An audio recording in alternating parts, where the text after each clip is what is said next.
Mathematics zone में आप सभी का वेलकम है। आज मैं आप सबके लिए लाया हूँ नया टॉपिक शुरू किए हैं स्टैटिस्टिक्स बुक हैं जो ऑनर्स में पढ़ाया जाता है।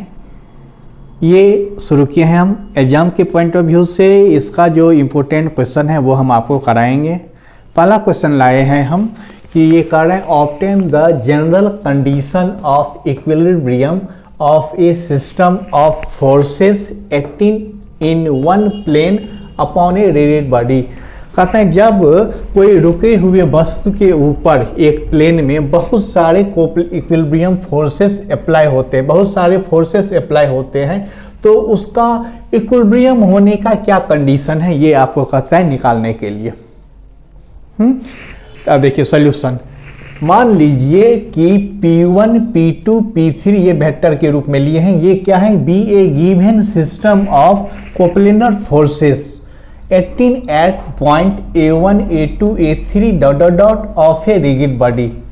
मान लिए कि एक रिजिड बॉडी है जिस पे point A1, A2, A3 point पे ये कोप्लेनर फोर्सेस जो है आपका P1 vector, P2 vector, P3 vector dot dot dot ये अप्लाई हो रहा है।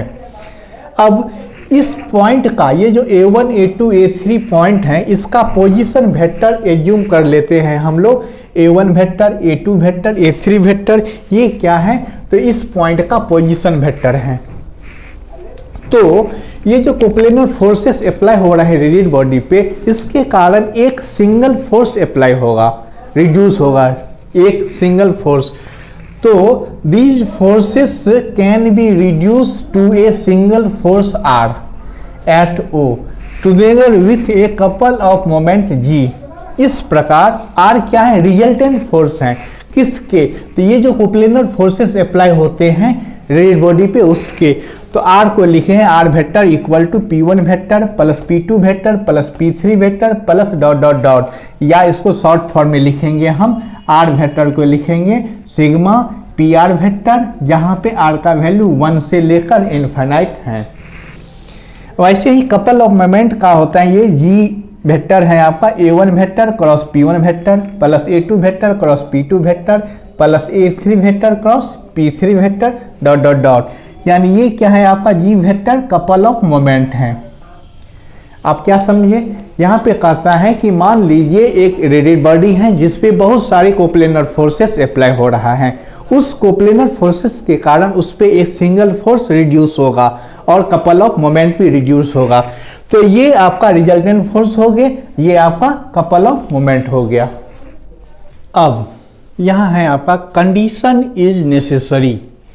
कंडीशन, पहला कंडीशन लेते हैं नेसेसरी कंडीशन। कहता है कि मान लीजिए कि ये जो फोर्सेस आपका है, जो सिस्टम दिया है फोर्सेस का, वो क्या है? इक्विलिब्रियम में है।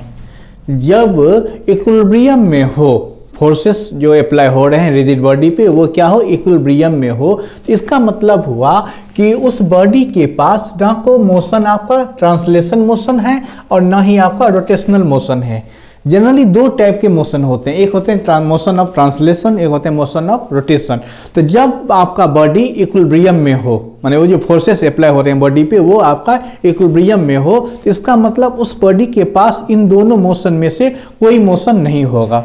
अगर ये नहीं हुआ तो ये जो रिजल्टेंट फोर्सेस है उसका वैल्यू क्या हो जाएगा? 0। तो रिजल्टेंट फोर्स का वैल्यू 0 हुआ तो रिजल्टेंट फोर्स क्या होते हैं? Sigma PR vector equal to 0, जहाँ पे R का वैल्यू 1 से लेकर इन्फिनाइट है। और ना ही ये मोशन होने के कारण कपल ऑफ मोमेंट भी नहीं होगा, तो कपल ऑफ मोमेंट क्या हो जाएगा आपका? 0 हो जाएगा।